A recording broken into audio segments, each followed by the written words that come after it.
اسے نہیں بلایا جاتا. کچھ لوگوں نے کہا ذرا ہمارے والوں کو بھی تو بلا کے دکھائیے, وہ ضرور آئیں گے. میں نے کہا 1400 سال کا تجربہ ہے جو نبی کے بلانے میں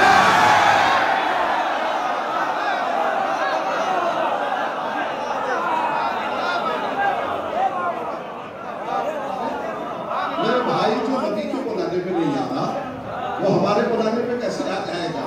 ایک نعرہ صلوات پڑھے محمد والے.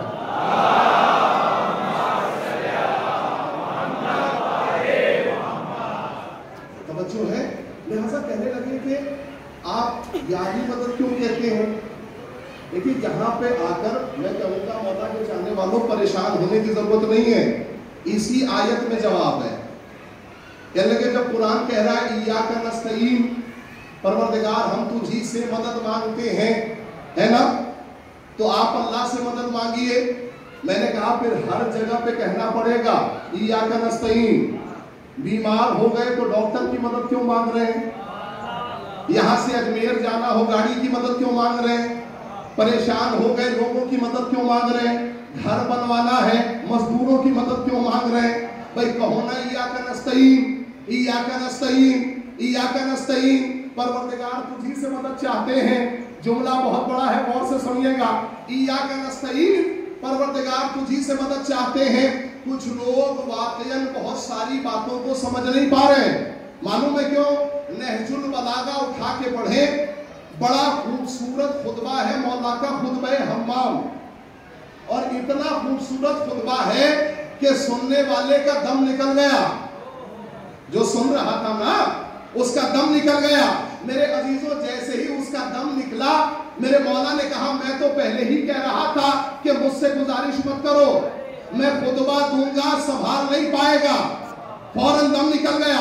اب جیسے ہی دم نکلا اتنے میں ایک مخالف کھڑا ہو گیا اور کھڑا ہو کے کہتا ہے مولا جب اس کے اوپر اتنا اثر ہوا تو آپ کے اوپر کیوں نہیں ہوا؟ غور سے سمجھیں, جب اس کے اوپر اتنا اثر ہوا تو آپ کے اوپر کیوں نہیں ہوا یہ اثر؟ پورے مجمع کی توجہ, آپ کے اوپر کیوں نہیں اثر ہوا؟ مولا نے کہا تیرے منہ میں شیطان کی زبان ہے. جب اس کے اوپر ہوا تو آپ کے اوپر کیوں نہیں اثر ہوا؟ کہا تیرے منہ میں شیطان کی زبان ہے. جملہ نہیں پہنچا, تیرے منہ میں شیطان کی زبان ہے. علی نے 1400 سال کا مسئلہ ایک جملے میں حل کر دیا. جو علی کے خلاف بولے اس کے منہ میں شیطان کی زبان ہے. شروعات پڑھے نہ چل کے محمد.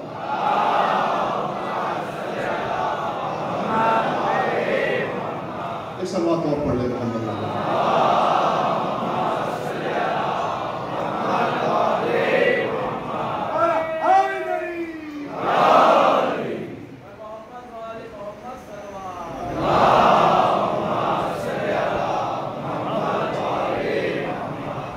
دیکھیے تو بڑے سوچنے والی بات ہے.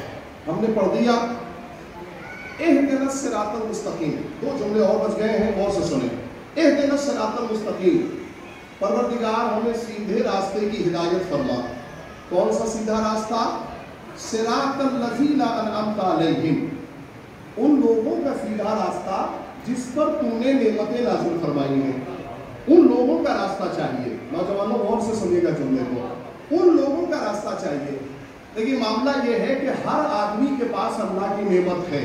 آج کے دور میں بھئی آنکھیں اللہ کی نعمت ہے کہ نہیں؟ سب کے پاس ہے.